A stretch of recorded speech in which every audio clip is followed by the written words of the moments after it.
민주당이 왜 접견을 하려고 하죠? 갑자기 알고 계시죠? 갑자기 왜 민주당 의원들이 해지어 가서 접견을 하려고 하죠? 이게 어떤 상황인지 어떤 그림인지 충분히 아실 수 있지 않습니까? 저런 행동하면 안 됩니다. 그것도 그분도 특별면허 신청하셨어요.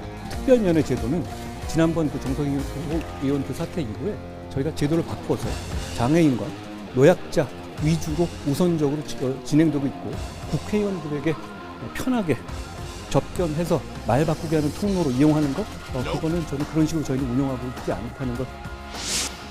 국회의원의 특권도 아니고요. 누구든지 신청하면 요건이 되면 해주는 것이다, 이런 말씀을 드리고, 저희가 이제 장소 변경 접견 신청을 한 이유는 이화영 전 부지사의 배우자의 인권 침해적인 회유 압박 시도가 있었고, 이런 탄원서가 있었고, 불리한 진술을 막으려고 하는 시도 아니냐? 법무장관이 중심이 돼가지고 온갖 지금 장난을 갖추는 것 같아요. 장소 변경 접견 자체를 봉쇄하잖아요. 이거는 뭐냐면 불이 다른 거예요 지금.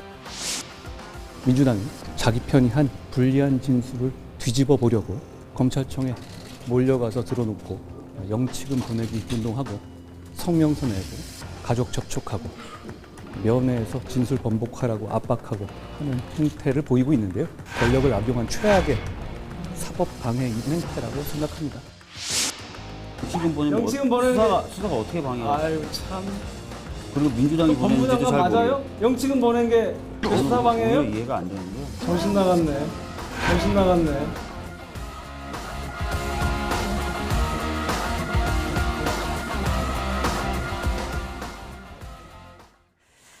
네, 민주당 의원들의 접견을 왜 막나 이 부분을 놓고 공방이 좀 치열하게 펼쳐지고 있는 그런 상황인데 먼저 그거 좀 여쭤볼게요.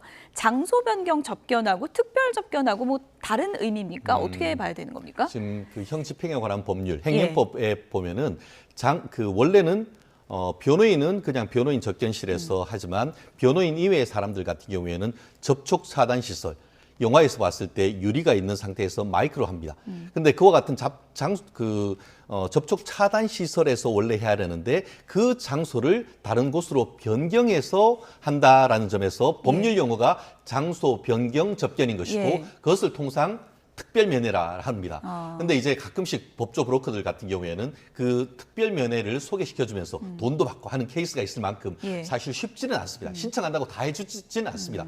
근데 이제 그 가족들과의 어떤 그런 뭐 특별한 사안이라든가 아니면은 뭐 정치인들이 요청했을 경우에 하는 케이스가 있는데 정치인들은 자기들이 신청하면 다 해주니까 그게 별것 아니다라고 하지만 당사자들한테는 정말 중요한 것이거든요. 저렇게 쉽게 말씀하는 것 자체가 이 국민의힘의 민주당의 국회의원님들이 상당히 파워가 있다는 것을 간접적으로 자인하는 것이나 마찬가지입니다.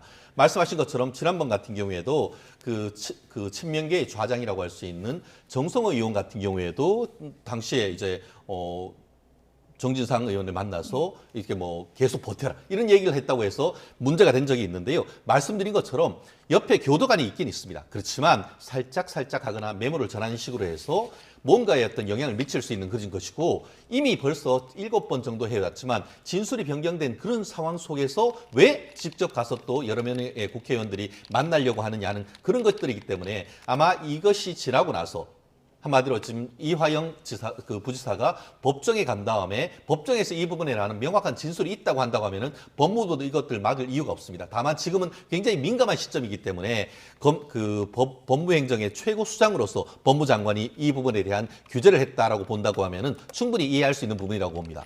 예. 접견 시도 자체를 회유 정황으로 볼 수 있는가 이 부분에 대해서 민주당이 발끈하고 있는 것 같은데요. 그러니까요. 이게 제도잖아요. 제도. 있는 제도잖아요. 근데 있는 제도를 신청을 했어요. 뭐 있는 제도가 안 되면은 이래서 안 됩니다라고 결정하는 거는 집권 세력이에요. 그러면 이래서 당신들이 회유 정황이 있으니 우리는 해줄 수 없다. 이렇게 얘기할 수도 있는 거죠. 그러려면 근데 회유 정황에 대해서 좀 더 구체적으로 얘기를 해야 돼요. 그리고 회유 정황이 느껴지면 그 교도관을 좀 더 열심히 적어라. 열심히 모니터를 해라. 이렇게 할 수도 있고 교도관을 2명 배치할 수도 있어요. 그 권한을 누가 다 가지고 있습니까? 현 정권을 쥐고 있는 지금 윤석열 정권에서 모두 가지고 있어요. 자, 예전에요. 아주 옛날에 마녀사냥이라는 게 있었어요. 그죠? 그게 아이들이 좀 더 영적이고 조금 더 이렇게 신성해 보인다고 해서 아들이 악마야 악마야 외치면 그다음부터 그걸 근거로 단죄를 시작했습니다. 지금 약간 의심이 된다고 해가지고 몇몇이 외친 걸 가지고 힘 있는 사람들이 그 권한을 하는 게 이게 마녀 사냥이 아니고 뭐겠습니까? 좀 본인들이 얘기한 법치 하에서 모든 것을 입증해 예. 나가는 차근차근 예. 해나가는 그런 모습을 보여주셨으면 좋겠습니다. 제가 짧게 잠깐만요. 말씀드리고 싶은데요. 전에 그 이른바 민주당 정권 때에 박근혜 전 대통령 그리고 이명박 전 대통령과 관련된 수사를 할 때에 구속된 사람들에 대해서 변호인 외에는 대부분 다 굉장히 많은 접견 제한 조치를 했습니다. 아예 특별면을 넘어서 관련되는 사람들에 대한 접견 제한 조치는 너무나 많이 있었던 게 그러니까 그걸 오히려 전 누가 했죠? 정부였습니까? 그걸 누가 했죠? 문재인 정부 때에 그 법무부 정권이 장관이 했던 했잖아요. 겁니다. 그러니까요. 정권이 했잖아요. 근데 그러니까 지금 말씀드렸듯이 정권도 할 수 있는 거예요. 말씀드렸듯이 그 상황에 따라 다른 겁니다. 그렇기 예. 때문에 그러니까 권한을 말씀드린 가진 쪽에서 판단하잖아요. 권한의 문제가 아니고 그 상황의 문제인 겁니다. 예.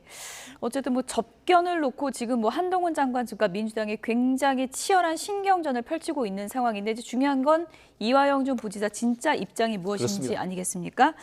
8월에 지금 이화영 전 부지사 이제 재판에 나오면 어떤 입장 밝힐지 좀 지켜보도록 하겠고요. 다음